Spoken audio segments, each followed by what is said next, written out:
কী করলাম সারাদিন, কি ডেলিভারি দিলাম। বেশি কিছু দেখাতে না পারলেও সামান্য কিছু দেখাবো আশা করি ইনশাআল্লাহ। তো welcome to the my another blog. আপনারা দেখতে পাচ্ছেন আমি এখন বর্তমানে রিয়াদ আল খারেজে আছি। সো এটা হচ্ছে রিয়াদ আল খারেজের হাইওয়ে। আমার সামনে একটি ডেঞ্জার জোন তো দেখতে পাচ্ছেন, এটার পিছনে আমি আছি। ও মাই গড, মাঝে মধ্যে ভয়ও লাগে, আবার অনেক সময় সব কিছু বলি খাল্লি বাল্লি। চলুন গাইস, চলো যাওয়া যাক আমাদের সেই লুলু মার্কেটের সামনে। আপনাদেরকে দেখাবো আজকে লুলু মার্কেট, লুলু হাইপার মার্কেট। সো আমি এখন আছি রাউন্ড অ্যাবাউটটা আমাকে ক্রস করতে হবে। রাউন্ড অ্যাবাউটটা ঘুরে আমাকে ওই বাম সাইডের রাস্তা ধরে যাইতে হবে। ওই বাম সাইডের রাস্তা ধরে গেলে আমাদের সেই লুলু মার্কেটটা আমি পেয়ে যাব। So guys, enjoy the view.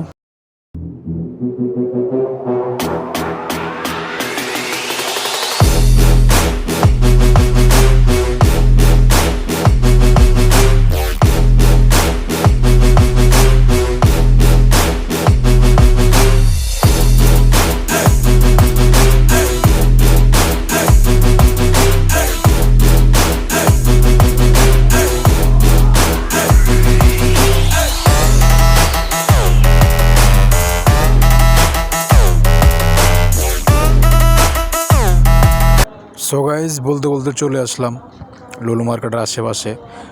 ওই দেখতে পাচ্ছেন একটা ইউটার্ন নিতে হবে আমাকে। ইউটার্নটা নিয়ে হাতের ডান পাশে সে লুলু মার্কেট। এই লুলু মার্কেটে আমি যাব এখন। আপনারা সাথে থাকুন, দেখতে থাকুন। আর হ্যাঁ, অবশ্যই বেশি বেশি করে একটা করে লাইক, একটা করে কমেন্ট অবশ্যই করে যাবেন। ওই তো দেখা যাচ্ছে লুলু মার্কেট। ডানে যাইতে হবে, ডানে। এখানকার গাড়িগুলো ভাই কি বলবো, যারা সৌদি আরব হুন্ডার কাজ করতেছে তারা বলতে পারতেছে যে সৌদি আরবের গাড়ির কি অবস্থা। অবশেষে আমি চলে আসলাম সেই লুলু মার্কেটের সামনে। এখন আমি সামনে একটু যাবো, গিয়ে আমার বাইকটি পার্ক করব। মামা ব্রেকে। ঠিক আছে মামা, ব্রেক করছে, হালকা করে সাইড দিয়ে দিয়েছে আমাকে। সাইড দেওয়ার পর বাইকটা কোথায় রাখবো চিন্তা করতেছিলাম। ঠিক এবার ওরে আমি বাইকটি রাখলাম। সো গাইস, ইনশাল্লাহ ভালো কিছু আপনাদেরকে উপহার দিব। বলতে বলতে আমার অর্ডার চলে আসলো আবার এই দানকিন থেকে। এখন যাব দানকিন থেকে অর্ডারটা নিয়ে 7 কিলোমিটার আমাকে কাস্টমার লোকেশন দেওয়া হয়েছে, 7 কিলোমিটার দূরে যেতে হবে। কীভাবে যাব? কারণ তো বাইক নিতে চাই না, স্টার্ট 12টা বাজাবে।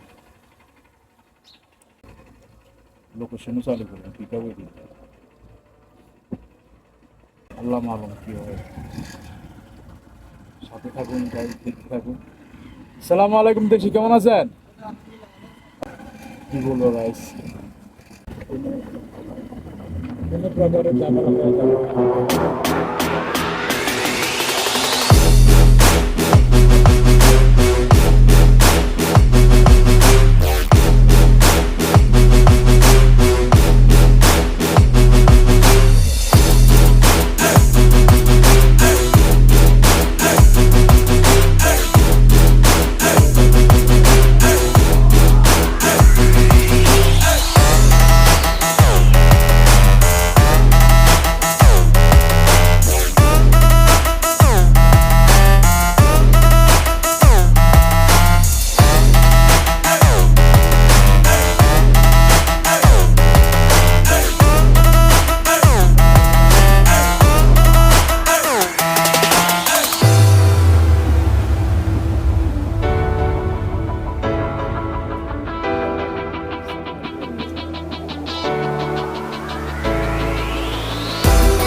গাইস অলরেডি আমার খাবারের 12টা বেজে গেছে, ইভেন আমারও 12টা বাজে ছাড়বে আজকে কাস্টমারে।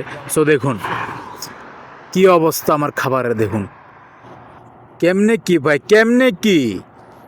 সো গাইস আমি খাবারটি কাস্টমারকে দিয়ে দিলাম আর বললাম রাস্তার অবস্থাটা তেমন একটা ভালো ছিল না, যার কারণে আমি অনেক দুঃখিত, আমি অনেক আন্তরিকভাবে দুঃখিত আপনার খাবারটা আমি নষ্ট করাতে। তারপর কাস্টমার যাক আল্লাহর রহমতে ভালো ছিল, উনি আমাকে বলল মাফি মুশকিলা, কোনো সমস্যা নাই, খারাপ হইতে পারে কারণ আপনি হুন্ডা চালিয়ে আসছেন, বাইক দিয়ে আসছেন, রাস্তাতে অনেক ঝামেলা থাকতে পারে। সো কোনো সমস্যা নাই, আপনি যেতে পারেন। যাক আলহামদুলিল্লাহ, আল্লাহর কাছে লাখ লাখ শুক্রিয়া, আমি বাইচে গেলাম না হয়তো আমার যদি কমপ্লেন দিত যদি কাস্টমারে, তাহলে আমার গোয়া মারা সারা। সো গাইস এখন আমি আবার চলে যাচ্ছি আমার নেক্সট অর্ডারের জন্য। ইনশাল্লাহ আমি চেষ্টা করতেছি বা আমি চেষ্টা করবো ইনশাল্লাহ কাস্টমারের খাবারগুলো যাতে আল্লাহর রহমতে সুন্দরভাবে আমি কাস্টমারকে দিতে পারি। সো গাইস দোয়া রাখবেন, দোয়া করবেন ইনশাআল্লাহ। সো গাইস কোনো প্যারা নাই, প্যারা নাই, প্যারা নিলে প্যারা, চিল, অলওয়েজ চিল।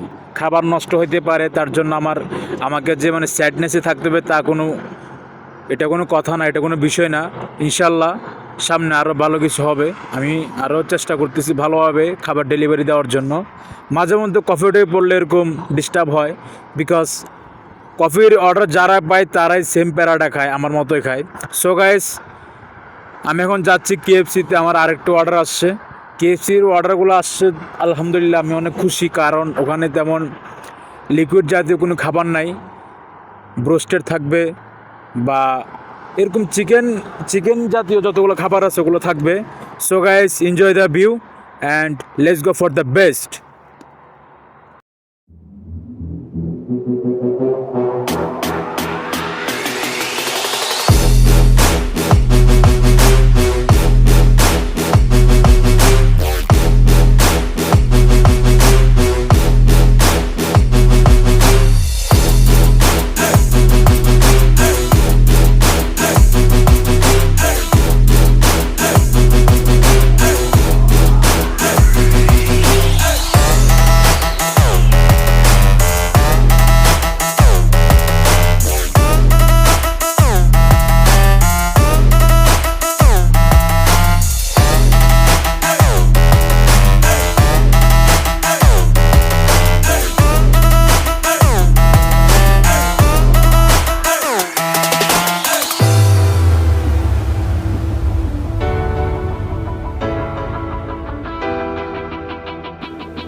নাও গাইস আমি চলে আসলাম কেএফসিতে, এখন আমার নাম্বারটি দেখাইলাম, আমাকে বলল পিক আপ দেওয়ার জন্য। পিক আপ দেওয়ার পর সে আমাকে খাবারটি দিল। এখন আমি খাবারটি নিয়ে আবার কাস্টমারের বাসার উদ্দেশ্যে চলে যাব। সো গাইস দেখতে থাকুন, এনজয় দ্য ভিউ, এবং ছোট্ট ছোট্ট করে লাইক দিয়ে দিবেন, কমেন্ট করে পাশে থাকবেন, পাশে থাকলে পাশে পাবেন ইনশাআল্লাহ। এই আশা ছেড়ে দেন, এই আশা ছেড়ে দিয়ে ভালো হয়ে যান সবাই। সো গাইস খাবারটি আমি ব্যাকপ্যাক করে নিয়ে এখন কাস্টমারের বাসার উদ্দেশ্যে আমি রওনা দিলাম। So enjoy the view.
Now guys চলে আসলাম কাস্টমারের বাসার সামনে। কাস্টমারকে কল দেওয়া হয়েছে, এখন কাস্টমার বলল কাস্টমারের বাচ্চাকে পাঠাচ্ছে। সো আমি এই খাবারটা এখন নিচ্ছি, নেওয়ার পর কাস্টমারের বাচ্চাকে দিয়ে দিব। সো গাইস ব্লগটি কেমন হচ্ছে কি না হচ্ছে একটু কমেন্ট করে জানাবেন, আশা করি। নাও গাইস চলে আসলো কাস্টমারের অলাদ। অলাদ বলতে হচ্ছে মানে বাচ্চা বা পুরুষ বা আমার ছেলে, এরকম একটা কিছু হবে। সো আমি দিয়ে দিলাম খাবারটি দেওয়ার পর এখন আবার নেক্সট গন্তব্যে চলে যাব, আবার নেক্সট অর্ডারের জন্য। সো গাইস সাথে থাকুন, দেখতে থাকুন, ইনশাআল্লাহ ভালো কিছু হবে সামনে। খাবারটা আমি নিয়ে নিলাম। খাবারটা নেওয়ার পর এখন আমি চলে যাচ্ছি আবার সেই কাস্টমারের লোকেশনে। এই হচ্ছে সে মাতাম, এই মাতাম থেকে আমি খাবারটা নিলাম। সো গাইস সঙ্গে থাকুন, সাথে থাকুন, ইনশাআল্লাহ ভালো কিছু আপনাদেরকে উপহার দিব। সো গাইস আজকের মতো আমার কাজ এখানেই শেষ। এটি আমার লাস্ট অর্ডার ছিল। লাস্ট অর্ডারটা আমি কাস্টমারকে দিয়ে দিলাম। তার মধ্যে বলতে সন্দেহ হয়ে যাচ্ছে রাত্রেবেলা মোবাইলের ভিডিও কোয়ালিটি ভালো আসে না, যার কারণে আপনাদেরকে আমি কিছুই দেখাতে পারবো না। সো গাইস আমার কাজ এখানে শেষ। ইনশাল্লাহ দেখা হচ্ছে নতুন কোনো ব্লগে, নতুন কোনো ভিডিওতে। তখন পর্যন্ত আপনারা ভালো থাকুন, সুস্থ থাকুন ইনশাল্লাহ। So enjoy the view. দেখতে দেখতে আমরা বাসার দিকে চলে যাই।